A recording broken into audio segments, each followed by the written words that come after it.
Eric, are you thinking we'll be at the Highlander next month? We are hoping, yeah, our Rotary board is going to meet later this month and kind of look at all the numbers and everything. But yeah, our hope is if we can get back in person at the Highlander in March, and we'll obviously, it'll be a hybrid meeting, so we'll still have the virtual Zoom option as well, whenever we are able to come back. Okay. Yep. So I think, Devin, do we have everyone back now? Looks like. Awesome. Well, I want to welcome everyone to Iowa City Noon Rotary. I'm your president, Eric Weiler. It's great to see everyone smiling faces every Thursday. And we are trying to replicate the in-person meetings as much as possible. So every meeting, when you log on early, we're going to probably try to do a good maybe 10 minutes in breakout rooms to simulate what a small group conversation would look like. So if you log in and you wonder where's everyone at, they're scattered among smaller breakout rooms. So we start every meeting with the Pledge of Allegiance. And if everyone could take a second and unmute yourself, we're going to put up a slide of the American flag momentarily.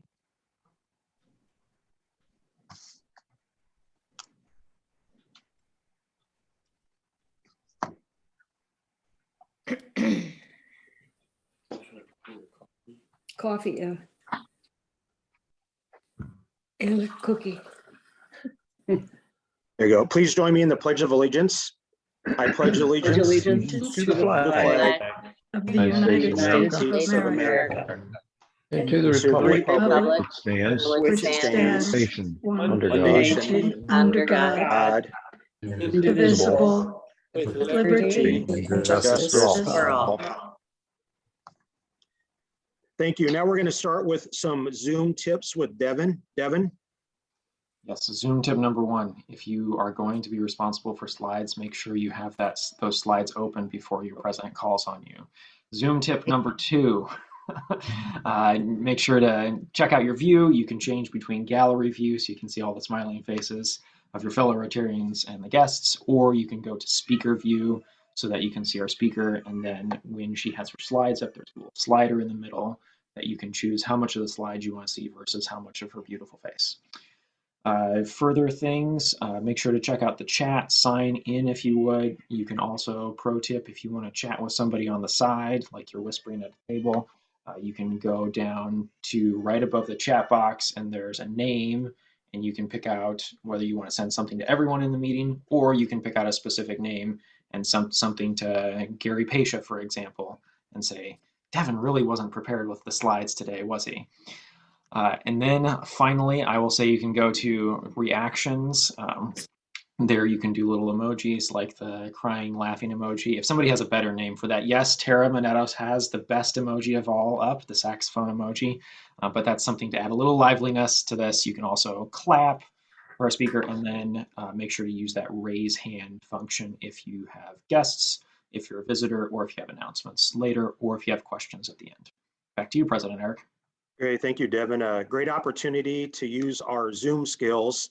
If you are a visiting Rotarian, or if you are a Rotarian with a guest today, please click raise hand so we can welcome and get to know you. And Missie Forbes. Hey, I think I saw Alice Atkinson join the group at some point. She is my guest today and one of my 4Cs board members. So I'm happy to have her here to see how my presentation goes. Great, thanks, Missy. Liz Nichols. Yes, hi, Liz Nichols from AM Rotary. I do have a brief announcement whenever if you can get to it. Yeah, Liz, why don't you go ahead? Yeah, go ahead right now, Liz. All right, I'm happy to announce that the AM Rotary's Can Do project is now again underway after a nearly 2-year hiatus because of COVID. We took the time to reevaluate where we wanted our recycling collection receptacle to be and to make it a better receptacle. And we've now got a brand new large size horse trailer all made into a recycling unit with really good signage. It's a big white, you'll see a big white trailer, and it's now down at the Southside Recycling Center. on Riverside Drive and Highway 1. And it makes it very clear that what should be put into that particular receptacle are the 5-cent collectible plastic bottles and soda bottles and other things that have a deposit on them, aluminum cans. And that what we do with the money that we raise, we do sort them and then take them to the can shed, and then we get the money that is from the deposits. We use those for most of our humanitarian giving to nonprofits in the local community. So, we give regularly to DVIP, Open Heartland, Community, name a humanitarian nonprofit in the community, and it's received funding in the last 10 years from our Can Do project. So we're delighted to have that back, because that, quite frankly, is our main fundraiser during the year. If you can't get to that recycling unit, you can take your recyclables to the can shed. And if you tell them to put it toward the AM Rotary account, we will use it for our charitable giving. It also, of course, has an environmental function in recycling. So we feel as if we're also supporting the newest Rotary area of focus. Lastly, I wanted to invite you, we think we'll do a ribbon cutting, or we'll christen the new trailer with something out of a recyclable can, something like that. And we'll have some, some goodies on Saturday, March 5th between 9 and 11 a.m. If you want to plan on doing your recycling that morning, come on down to the Southside Recycling Center and chat with us and help us celebrate our new trailer. Thanks much. Great. Yeah, Liz, we had a question in the chat. Can you donate wine bottles? Well, you could take those directly to the can shed. We're not, technically, we're not doing glass, but we do, quite frankly, Sure. get a lot of it in the trailer. So we have to go through and sort all that out. So I would suggest just taking that down to the can shed. Great. Liz mentioned she's from the Iowa City AM Club, but she's actually much more than that. She's the president of the AM Club. And every month, all the Iowa City area president and president-elects get together to share ideas. And Liz has been a great friend to collaborate with and to bounce ideas off of. So Liz, thanks for all that you do for your Rotary Club. Thanks, and we really enjoy the collaborations that we have, especially with the Noon Club, with the Tree Project, and now Literacy. We're just delighted to have this close connection with you. Yep, that's great. Thank you. And then if anyone has an announcement, please click raise hand. And I know I'm going to start with Tom Cook. Yeah, thanks, President Eric. And actually, this follows right on Liz's comments. As a tribute to Herb Wilson's dedication to helping kids with clubfoot, Casey Cook of the AM Club has made a very generous offer to match up to $10,000 in contributions in Herb's honor to the Rotary Action Group for Clubfoot. So anyone who's willing to make a donation, the donations are being accepted through the District 6000 Humanitarian and Educational, or HEF fund.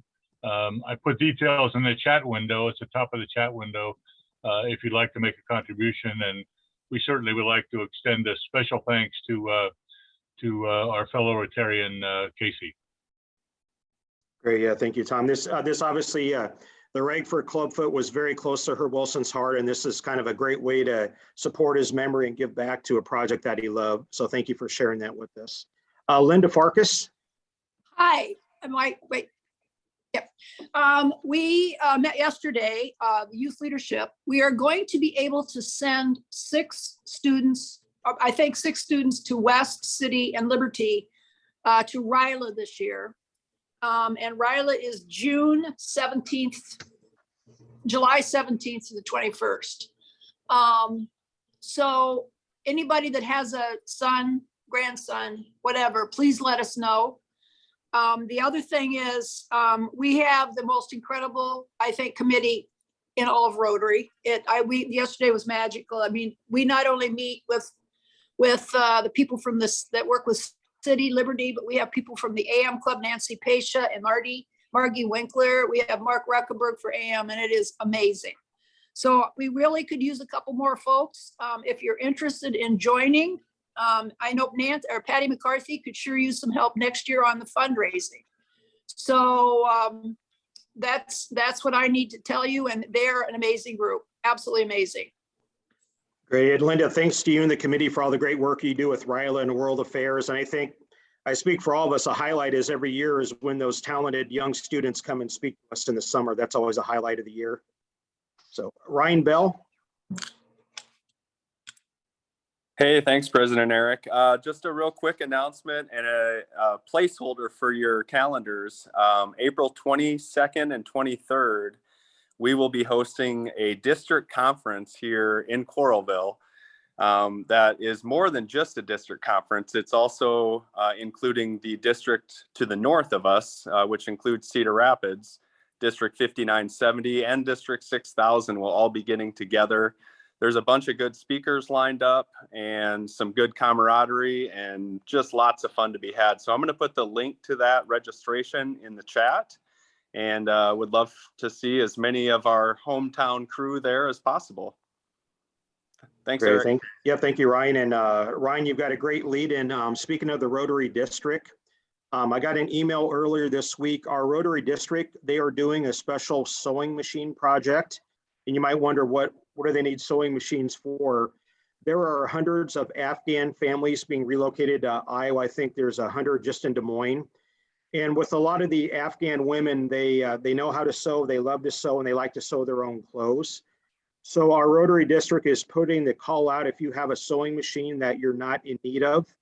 At our Rotary District Conference on April 22nd and 23rd at the Coralville Hyatt, you can drop off that sewing machine and they will get it in the hands of an Afghan family and make good use for it. So kind of another way to give back and support our district. And within our club itself, just want to encourage everyone to every Monday morning, I send an email with our upcoming speakers and opportunities to get involved. And some of the committees we have now are club committees that we could use some more help for. When we're able to get back in person, we're looking for a few people on our Sergeant at Arms committee to help us not set up the room, the hotel, the Highlander will do that, but to set up our registration table, our name tags, our welcome table. And as an incentive, whoever is the Sergeant at Arms that week, we will buy a lunch for, because we know it's a little bit extra work. We also could use another person or two on our grants committee. We have a great opportunity every year to apply for a $5,000 grant from our district. And we need a few folks on a membership committee. We want to make sure we're engaging our members and also looking to recruit new members to join us. So if any of those might be of interest to you, let me know. We'd love to have you join us as well. And Bernie, I see you have your hand up. Yes, Linda, you, for RILA, you mentioned sons and grandsons, but that would also include daughters, granddaughters, girls as well as boys.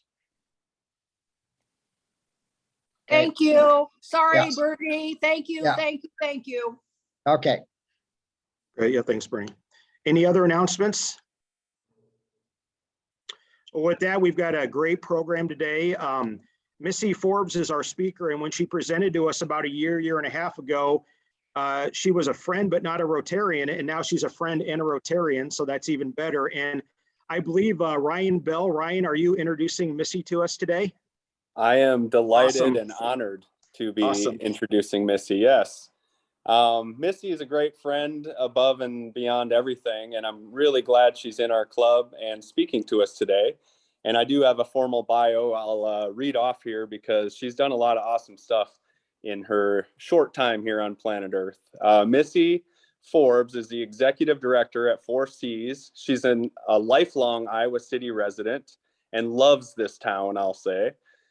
She has 3 children, ages 16 to 23, lives on the east side of Iowa City. She has a decade of experience working in nonprofits and has found her passion in the human services realm. Her drive to make Iowa City a better place has led her to be involved in many community initiatives, from the Neighborhood Nest Project, a response to online learning during a pandemic, to serving as a commissioner on the Iowa City Parks and Rec Commission. And in her free time, she enjoys spending time with family, friends, traveling, meeting famous people, and certainly all those things as pandemic restrictions continue to lift. So without further ado, let's take it away, Missy. Thank you, Ryan Bell, and thank you everyone for having me. I was in a breakout room with Doris Prusel, and she said that she worked with Leonard Bernstein. So I feel like there is actually someone in our Rotary who has met someone more famous than Rick Springfield and much more tenured than that. So anyway, thank you so much for the intro and for having me to present. I am going to get my screen share going before I get started, so I don't forget that.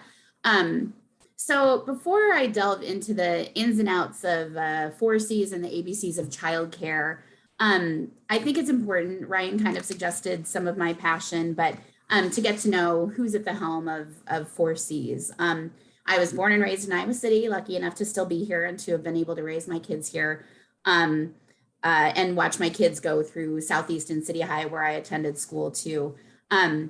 In 2011, there was a bit of a culture shift in my family when I decided to go back to school to finish my degree. Part of that soul searching or whatever led me to kind of figure out what I wanted to be when I grow up, what I wanted to do. And I knew that the bottom line was I wanted to do good in the world in some way. And so that really shifted kind of my focus and what I wanted to do. And it has definitely shaped my career path. So I graduated in 2014 and started working in the field of nonprofits. And within that work that I did, I really saw injustice around me in our community. And I just came to the realization that I didn't think it was fair that poor people don't have the same choices, the same resources, and the same access that people with means do. So that definitely has shaped where I come from and what drives me. So in 2019, I was hired as the executive director at 4 C's. And fortuitously, that was about the time that people started really talking about childcare and the impacts that it has on our community, or the lack of access to childcare. So, and I'm sure that you guys are all familiar with the work that the Iowa Women's Foundation has done around issues around childcare around our state. And Iowa City is kind of in that same boat. So along with the Iowa Women's Foundation in 2019, the Chamber of Commerce and some employees from Johnson County Social Services convened a Child Care Solutions Summit. And I, being at the head of 4 C's, was obviously a part of that. So for those that know me personally, you know that if there's something that Missie Forbes is involved in and there's a conversation to be had, I'm really, really going to be involved. And so that really has springboarded me being a part of the childcare conversation in our community.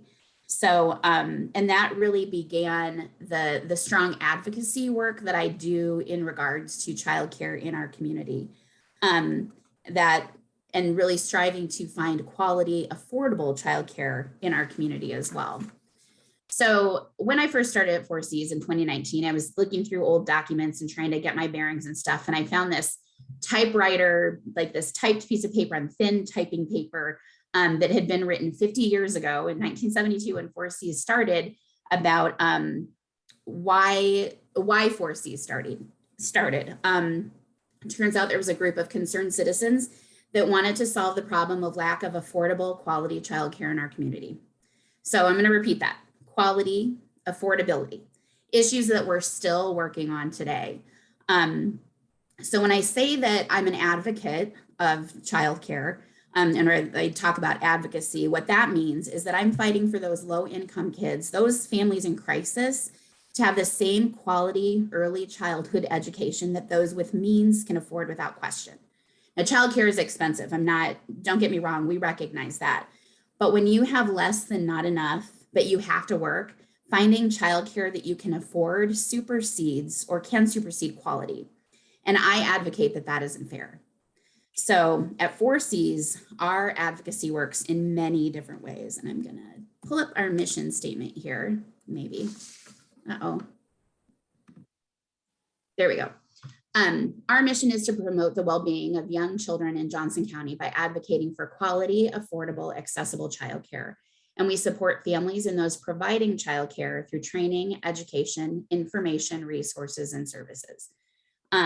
Everything that we do is tied back to this mission and our goal of promoting quality childcare and school readiness for all children. So this is the urgency of our work. Why is it urgent? Brain development, it occurs most rapidly in the first 3 years and is really critical for success in school. Good nutrition plays a role in brain growth, and school readiness is affected by so many factors, including socioeconomic status and trauma, such as homelessness and extreme poverty. Those factors have long-lasting effects on children.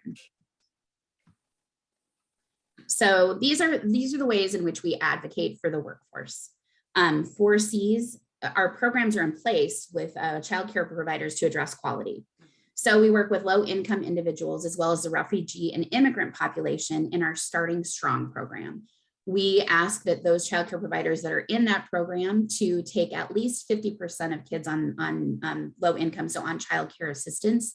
And we work really closely with them to make sure that they have appropriate learning environments. So I was talking to Peter in the breakout room. We received a generous donation or grant from the Noon Rotary so that we can provide quarterly learning kits that we give to those providers in that program. And it consists of a book for their program, some toys that kind of are tailored around a specific theme. And then our consultants go in, take the toys and the books and things, and those things are there to build upon early literacy, early math, and STEM related activities that are appropriate, that are age appropriate. So that's some of what that money will be going towards. We work really closely with that group of providers to make sure that even though they don't have a background in early childhood education, or they may not even have a degree, we're addressing quality in their program as well as affordability. So for those low-income families, they have access to that childcare. We also know that it's very isolating to be a childcare provider. Imagine being the only grown-up for 8 hours with a bunch of infants and toddlers. So we provide networking opportunities, and that Ready, Set, Go program that we run really focuses on networking within the group of in-home childcare providers to make sure that that they see peers, and we facilitate that as well. We work on ensuring that continuing education is not cost prohibitive to educators in this field. DHS requires several hours of continuing education each year. And so 4 C's provides a low to no cost training each semester to address the professional development.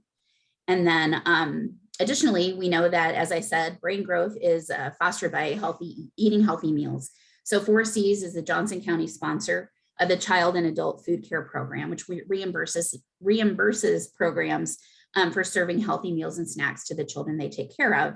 So not only does this attempt to promote healthy eating habits last year, but last year providers in Johnson County earned an additional $250,000 to their program through the food program. So that's not only supporting their bottom line each month, but if they're in Johnson County, that money we'll assume was fed back into our county.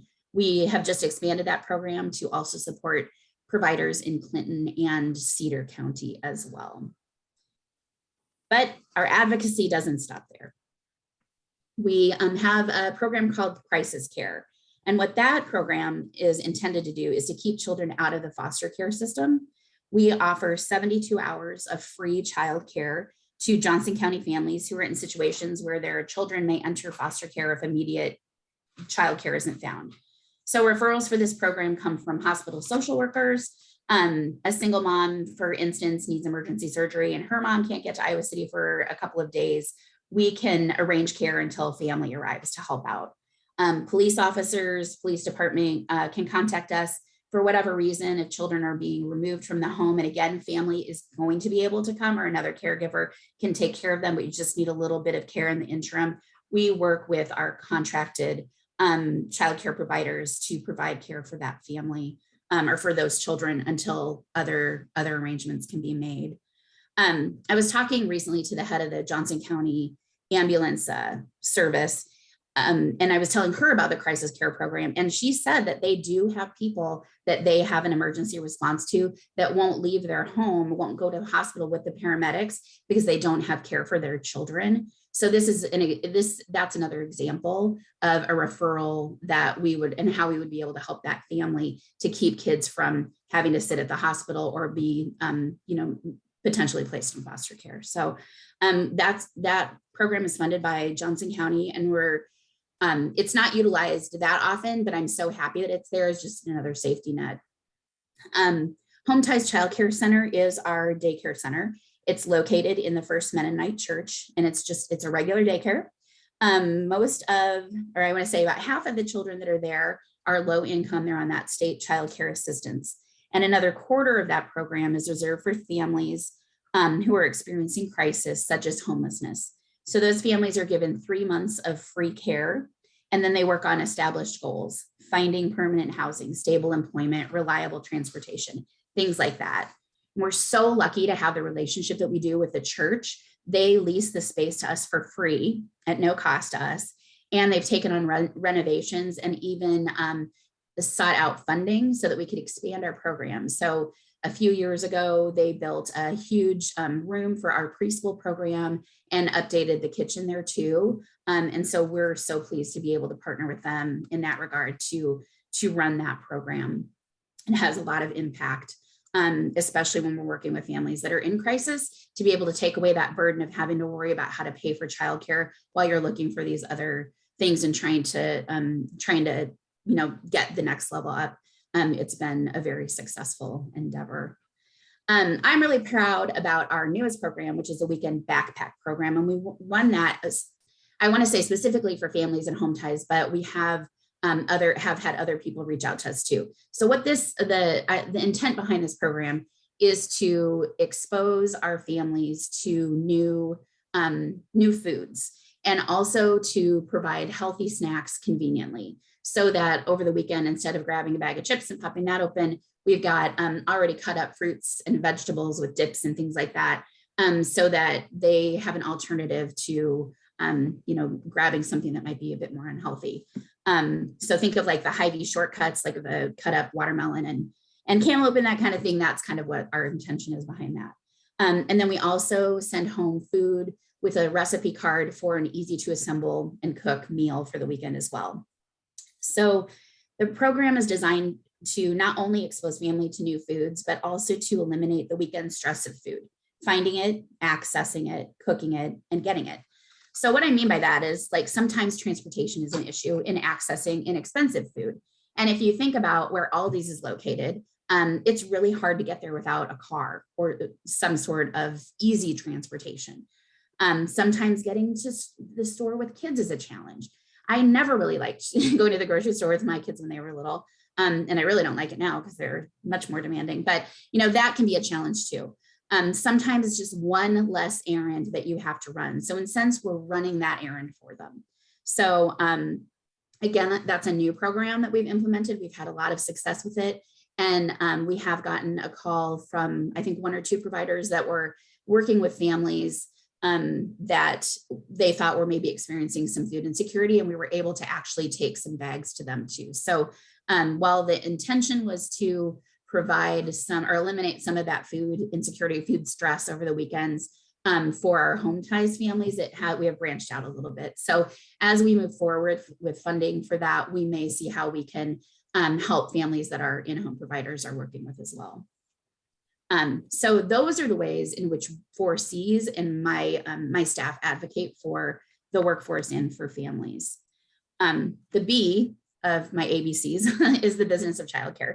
So not only do we consider childcare as a business for the providers that we work with, those are individuals that are trying to earn a living wage and being a wage earner in our community. Our consultants work with those providers to promote their business, their program as a business. But I think it's also important, especially in this time that we find ourselves in, to talk about how important it is for businesses to recognize where childcare lands in the impact on the business community. It's truly like a supply chain issue, if you want to go there. And it starts right here. So in this slide, which I got this detail from an article in the Harvard Business Review, we're just looking at statistics that highlight the working population. And I was struck especially that a quarter of the women who leave the workforce said it was strictly because of lack of childcare. So I think that's really important to recognize, especially as, you know, we kind of try and move out of the pandemic, it's still an issue. This slide poorly illustrates, sorry about that, I tried to get it to fit and it just expanded in a way that no one can read, but what it highlights here is that the factors that go into of households making decisions about childcare. So these are simply who's currently working, who works more, who has more flexibility, and who earns more. Those are the decisions that go into making childcare decisions in homes. So I'll tell you the story of a man who once learned firsthand how lack of affordable, accessible childcare can impact business. Out in Western Iowa, there's a community that was talking to a business that wanted to build a factory in their town. And the community thought it would be a great idea, a shot in the arm that this community needed to, they were fighting with population decline, which is the case in many rural areas. And the community thought, you know, they did everything right. They were having conversations. There was a plan. Everything was going really well. And then the company at the last, well, I don't want to say at the last minute, but the company decided not to build the factory there. And it was a devastating circumstance that happened. And what the bottom line is that the company pulled out because there wasn't enough affordable, accessible childcare to sustain a workforce that was needed to maintain the factory effectively. So this gentleman that I speak of, he, was a pillar of his community, retired, had children that he and his wife raised, and he didn't think childcare affected him. That's a conversation that families that are starting to have kids have, and things like that. But he realized very quickly that childcare and lack of it is a community issue. I do want to point out that this story is completely fictional, although some of the truths of it it's a very real thing that's happening within our state. Childcare deserts is what that is called, and it really does impact the whole community. So don't go fact checking me because that was a little bit anecdotal. So, but it's to highlight that without childcare, there is no workforce. Without workforce, there's no business. When our Childcare Solutions Summit convened in the fall of 2019, we had never heard of COVID, and it was what's a pandemic? We had no idea. We were 6 months away from finding out. So many of the issues that we're addressing, it isn't that they're not relevant now, but COVID really exposed how dire things are and it exacerbated it. This workforce, childcare workers, struggled before the pandemic: low pay, hard work, high demand. And now we're struggling to find people to work in the field because we're competing with Target and McDonald's and Walmart and Chipotle, for instance. They can pay their workers a better wage because they're passing that expense onto their customers. And we just can't do that in childcare. The customer consists of parents and families who are already spending more on childcare than their mortgage. If you are a business or associated with a business and you're struggling to find a workforce or retain your workforce, I would ask you to consider what the barriers to employment are for the people you're trying to hire and retain. If it is childcare, and the data suggests it probably is, what can you do to help your employees? Can you offer flexibility? Can you offer subsidies to offset childcare to your employees? Or even can you offer childcare on site? Can you support organizations who are working with childcare providers to train, retain, and elevate their business, such as 4Cs? These are the conversations that, as a part of that coalition and that summit, we're trying to have with business owners and business leaders.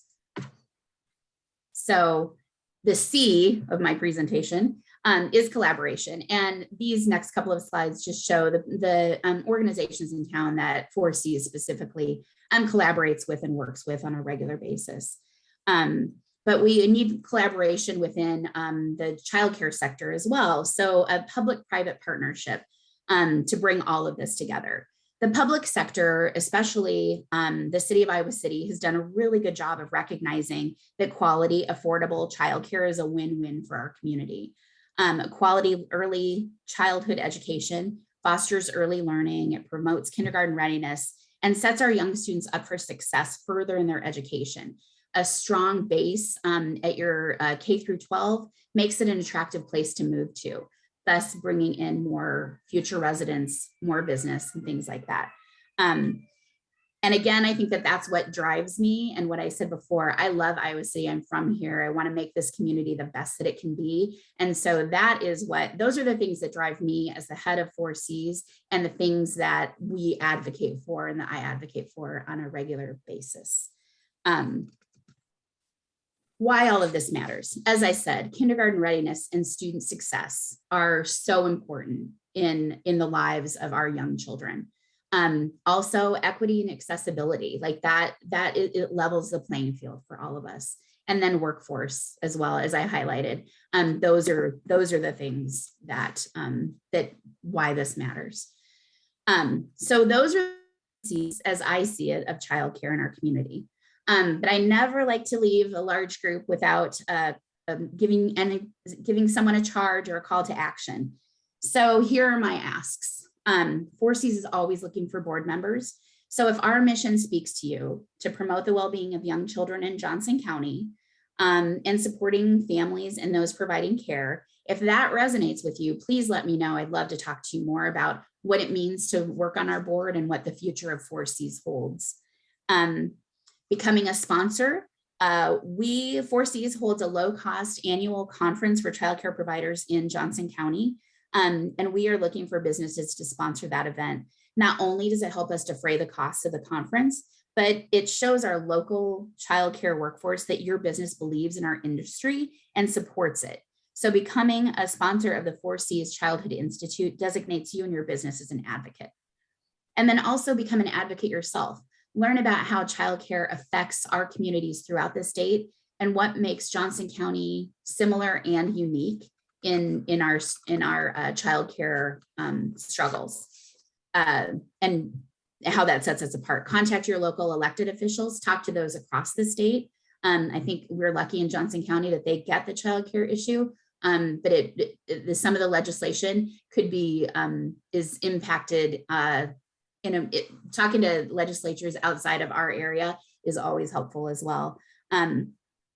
Find out what you can do and what our workforce needs and what our families need to just make our community better, and we're all better for it. So with that, I don't know if that was long or short.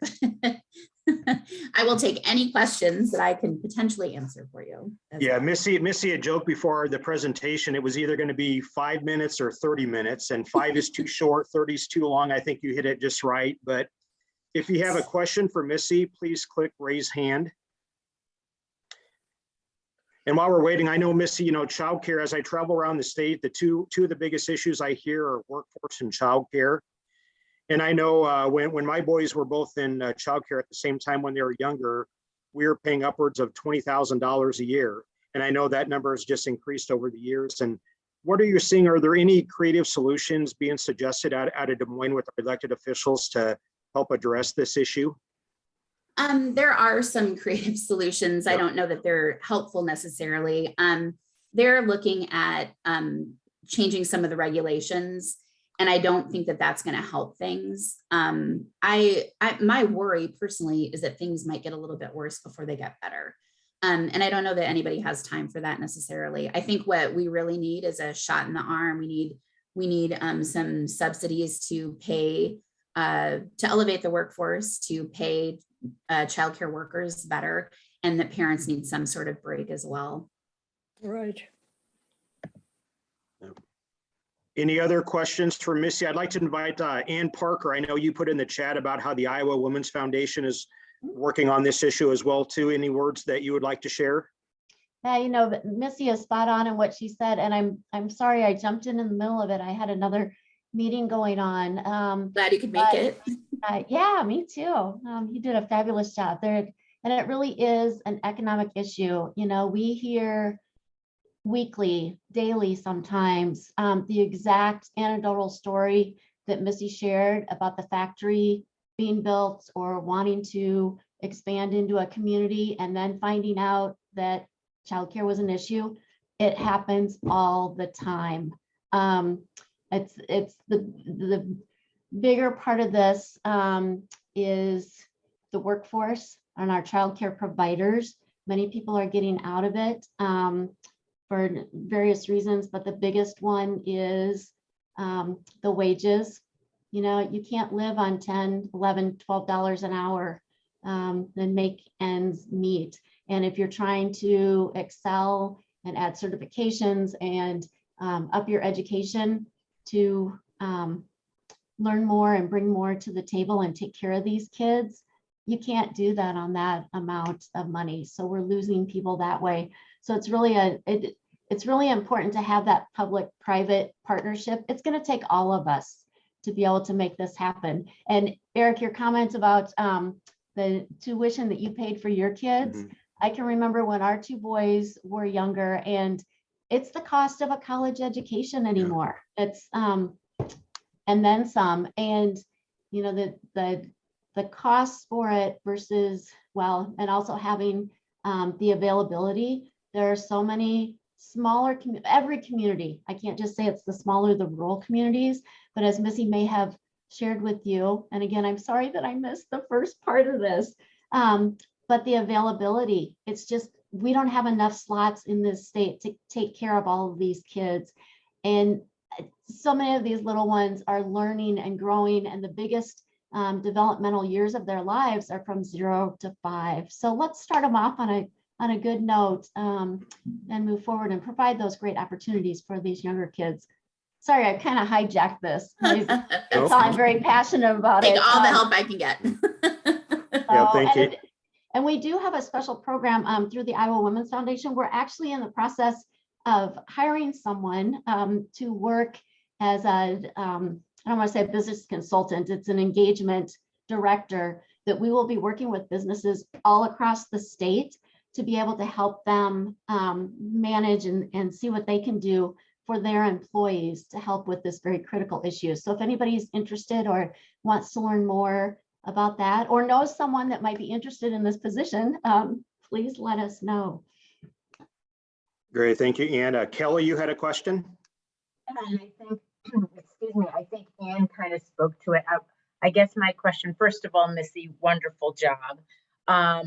Wondering, are businesses receptive to creative options? And I guess I think of how I've heard Frontier Co-op has been kind of a leader in that area, but are you hearing that businesses are receptive? Yes, very much so. And Frontier Co-op, which is located in Little Norway, Iowa, they have actually been doing this since the early 70s.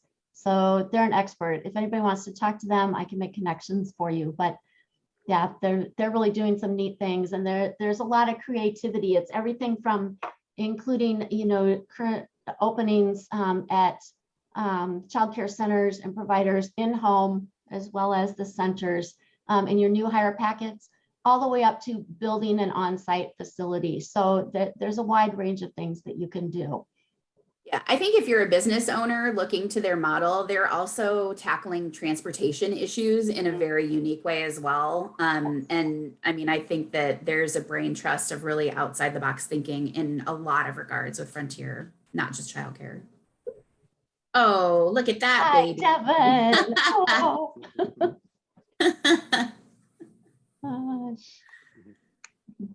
So Missy, thank you so much for the great work that you're doing with 4Cs and kind of addressing this issue. We can all tell how passionate you are about it, and we're excited and proud to have you as a member of our club.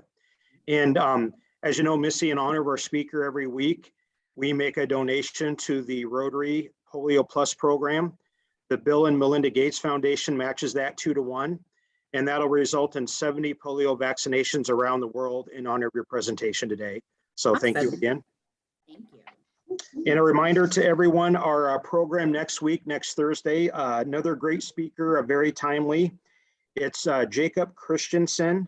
He is the CEO of Covenant Family Solutions, and his topic, which is incredibly timely, how you can improve mental health in the workplace. So it should be a great program. We hope you all can join us to hear that presentation next Thursday. And we conclude our noon Rotary Club meeting every week with the Rotary 4-way test.